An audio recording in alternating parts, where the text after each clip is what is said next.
हज़रत उमर फारूक फरमाते हैं इंतकाल को 3 दिन हुए थे, मैं मस्जिद नबवी में बैठा था, 2-3 छोटी छोटी बच्चियां आ गई, कहने लगी चाचा आप खलीफा बने हो। मैंने कहा पुत्र मैं बनाऊं, तो कहने लगी चलें फिर असर के बाद अबू बकर सिद्दीक हमारे घर जाते थे। मैंने कहा पुत्र आपके घर क्या है? कहने लगी अब्बा फौत हो गए, भाई कोई नहीं।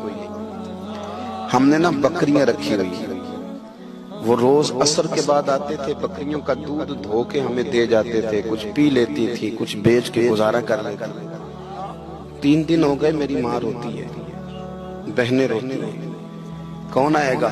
चाचा चलोगे? तो हज़रत उमर की तो दाढ़ी फट गई आंसू आंसू। चद्दर उठा के कंधे पे रखी, बेटियां आगे आगे, उमर पीछे पीछे। एक सहाबी रास्ते में मिले, उमर कहाँ जा रहे हो रोते हुए? उमर और रोए, कहने लगे यार क्या बताऊं, अबू बकर सिद्दीक रास्ता बड़ा मुश्किल कर गया मेरे, उसके रास्तों पे चलना इतना कठिन है, इतना मुश्किल।